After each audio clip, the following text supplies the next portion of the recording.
2002 চনৰ 22 জুলাইত বকুৰ বালাপাৰাৰ পৰা অপহৰণ কৰিছিল দুই ভাতৃক। মদন ভৰালী আৰু বিশ্বজিৎ ভৰালীক অপহৰণ কৰিছিল প্ৰণৱ মহন্তই। আজিও সন্ধান নাই মদন ভৰালী আৰু বিশ্বজিৎ ভৰালীৰ। প্ৰণৱ মহন্তই এই দুই ভাতৃক হত্যা কৰাৰ অভিযোগ ভুক্তভোগী পৰিয়ালৰ।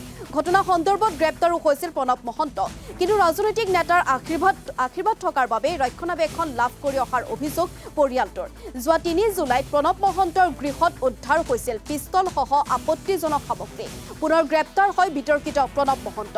এই গ্ৰেপ্তাৰৰ পিছতেই সন্ধানহীন হৈ থকা দুই ভাতৃৰ পৰিয়ালৰ লোকে সম্বোধন কৰিলে সংবাদমেল। মুখ্যমন্ত্ৰীৰ সহায় বিচাৰিলে দুৰ্ভগীয়া পৰিয়ালটিয়ে। আন এটা পৰিয়ালৰ ভূমি বেদখল কৰাৰো অভিযোগ প্ৰণৱ মহন্তৰ বিৰুদ্ধে। 2002 চনৰ 22 জুলাই তাৰিখে বকৰ ভূমাফিয়া নৰহত্যাকাৰী গুপ্তঘাতক প্ৰণৱ মহন্তই মোৰ ভাই দুজনক একেদিনাই একেখন গাড়ীতে উঠাই লৈ গৈ নিজ হাতে হত্যা কৰিছে। আৰু সেই দিনাৰ পৰা আজিলৈকে মোৰ ভাই দুজনৰ কোনো সংসূত্ৰ পোৱা নাই। ইয়াৰ পাছত বকৰ থানাত মই কেছ ৰুজু কৰিলোঁ। কেছ ৰুজু কৰাৰ পিছত মই অসমৰ মুখ্যমন্ত্ৰী মাননীয় সৰ্বানন্দ সোণোৱাল, কেশৱ মহন্ত, অতুল বৰা, ৰমেন্দ্ৰ নাৰায়ণ কলিতা, ফণীভূষণ চৌধুৰী এওঁলোকক মই নিজ হাতে মোৰ কেছৰ ফাইল দিছোঁ আৰু মই নিজে নিজে কথা পাতিছিলোঁ। তাৰপিছত প্ৰণৱ মহন্তক আমিন গাঁৱৰ অচি এজনে কল্যাণ পাঠক বুলি তেখেতক ধৰিছিল।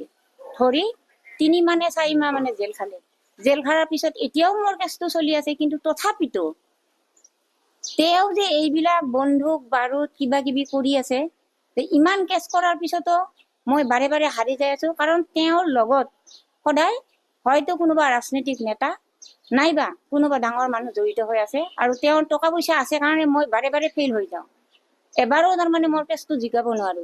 এতিয়া মই অসমৰ মাননীয় মুখ্যমন্ত্ৰী মহোদয়ক অনুৰোধ কৰিছোঁ, ৰিকুৱেষ্ট কৰিছোঁ, মোৰ এই কেছটো ভালকে যদি গুৰুত্ব সহকাৰে লয়, তদন্ত কৰে আৰু মোৰ এই পৰিয়ালটো, মোৰ পৰিয়াল মানে মই দুজনী আছো, মই আৰু ভণ্টি এজনী।